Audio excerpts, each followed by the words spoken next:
விண்வெளி செய்திகளுடன் நான் உங்கள் சந்திரிகா கந்தசாமி. பிரதமரும் துணை பிரதமரும் மாயிகாவை வச்சு செஞ்சிட்டாங்க என அதன் தேசிய துணைத் தலைவர் டத்தோஸ்ரீ எம் சரவணன் மாயிகாவுக்கு ஒற்றுமை அரசாங்கம் செய்த துரோகத்தை அவ்வாறு சுட்டிக்காட்டி பேசினார்.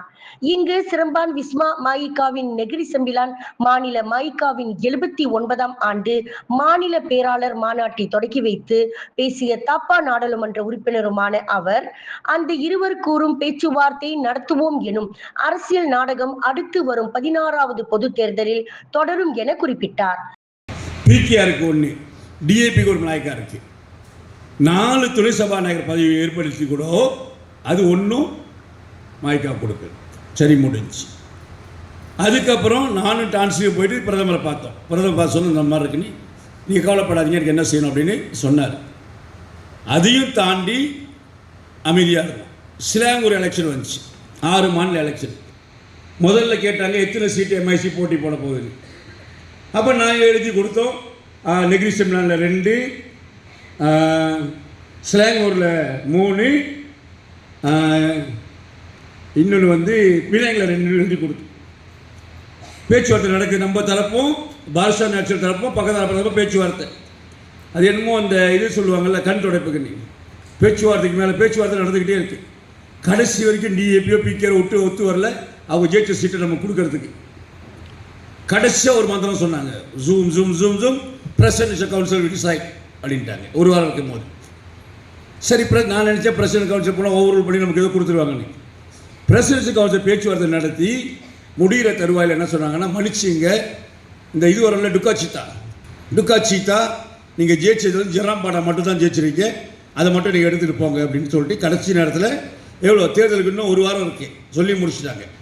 இதுக்கு மேலே நீங்கள் கூச்சல் போட்டு யாரும் கேட்க போகிறோம், எல்லாம் யாருக்கு சீட்டுன்ட்டு பேச்சுவார்த்தை முடிஞ்சு போய் எல்லாம் இறங்கி வேலை செய்ய ஆரம்பிச்சிட்டாங்க. அதுவும் முடிஞ்சு உடனே நம்ம என்ன செஞ்சோம், அந்த ஒரு சீட்டை நம்ம கொட்டேஸ் பண்ணல அப்படின்ட்டு தேர்தலை மாய்க்கா புறக்கணிக்கிற ஒதுக்கிட்டோம். ஒதுக்கணும். என்ன நடந்துச்சு, நம்முடைய மரியாதைக்குரிய பிரதமர் அவர்கள் மாய்க்கா தலைமைக்கு நான் வரேன், எல்லா தொகுதி தலைவரும் வர சொல்லுங்க அப்படின்னு நாடு முழு, உங்களுக்கு எல்லாம் தெரியும் வரலாறு, நாடு முழுவதும் இந்த தொகுதி தலைவரை கொண்டு வந்து உட்கார வச்சு I know what to do உங்கள் முன்னால் தான் சொன்னாரா இல்லையா? அப்புறம் என்கிட்ட கேட்குறீங்க எங்கே போகிறோன்னு எல்லாத்துக்கும் தெரியுது சொல்லிட்டு போயிட்டார். அதுக்கப்புறம் ஒன்றுமே நடக்கல. அப்புறம் துணை பிரதமர் நம்முடைய கட்டடத்தை அடிக்கல் நாட்டு விழாவுக்கு வந்தார். துணை பிரதமர்கிட்ட நானும் டாக்டர் சொன்னோம், இந்த மாதிரி நாங்கள் 400-500 மில்லியனுக்கு வந்து ஒரு கட்டடம் கட்டுறோம், எங்களுக்கு அரசாங்கம் ஏதோ ஒரு பொறுப்பு இருந்தால் தான் சிலர்கிட்ட போய் நாங்கள் நன்கொடை கேட்க முடியும் அப்படின்னு.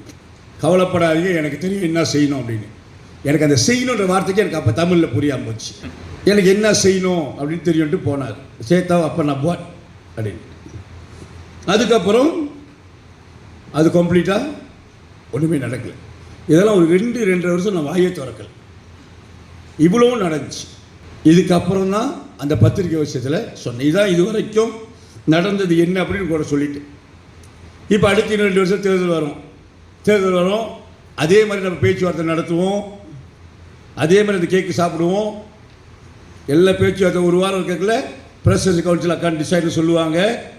பிரசிடென்ட் அக்கான் டிசைடு சொன்னதுக்கப்புறம் கடைசி சொல்லுவாங்க, தம்பி தாப்பால் ஜெயிச்சேன், உன்னை பார்த்துக்கிறேன், உங்கள் தலைவர் இருக்கார் அவரை பார்த்துக்கிறேன் அப்படின்னாங்கன்னா நம்ம என்ன செய்யும்? அந்த கதவும் சாத்தியம், இந்த கதவும் சாத்தியம். அதனால் என்ன முடிவு எடுக்க போகிறோம் அப்படின்றது கட்சி கையில் தான். இப்போ வந்து தலைவர்கள்லாம் இந்த கெடா பசங்களும் பிள்ளைங்களும் கொஞ்சம் ஏமாந்துட்டாங்க. ஊடு வீரவாசனம் பேசி சொல்லிட்டாங்க. அதுக்கப்புறம் வர தலைவர்கள்லாம் ரொம்ப புத்திசாலியாகி தேசிய தலைவரும்,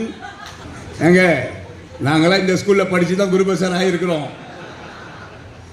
தேசிய தலைவரும் மத்திய தலைவர் என்ன முடிவு எடுக்கிறாங்களோ அதுக்கு நாங்கள் கட்டுப்படுறோம்.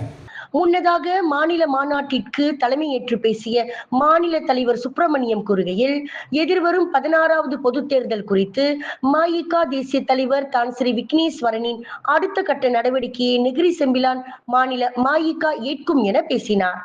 என்ன முடிவு எடுக்கிறாரு, அவர் முடிவுக்கு கட்டுப்பட்டு அவர் பின்னால் நாம் நிற்போம் என்ற இந்த உறுதிமொழியை இந்த மாநாட்டு வழியாக நாம் தெரிவித்துக் கொள்கிறோம். ஆக நீங்கள் அனைவரும் ஒன்று திரண்டு அந்த தேர்தல் நேரத்தில் நாம் வேலை செய்வோம் என்றால் நிச்சயமாக இழந்த தொகுதிகளை மீட்டெடுப்போம், கட்சியை மீட்சி பெற வைக்க முடியும் என்ற அந்த வேலையில் கூறிக்கொள்கிறேன்.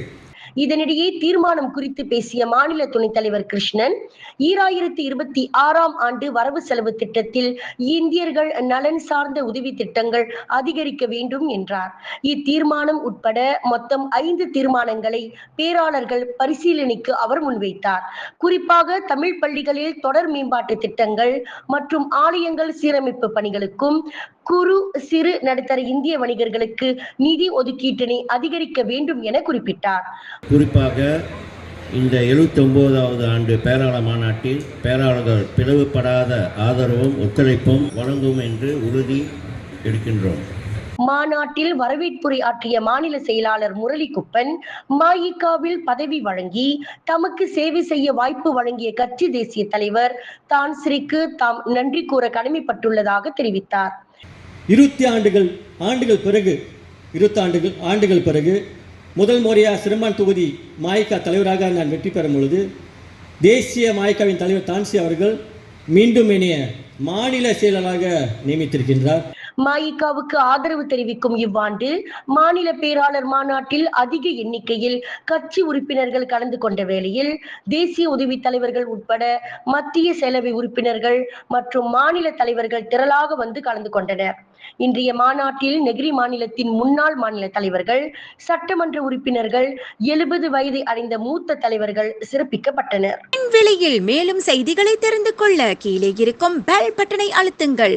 உங்கள் ஆதரவை வெளிப்படுத்த லைக் மற்றும் ஷேர் செய்யுங்கள். தொடர்ந்து விண்வெளியுடன் உங்கள் பயணத்தை தொடர்ந்திருக்க சப்ஸ்கிரைப் செய்யுங்கள்.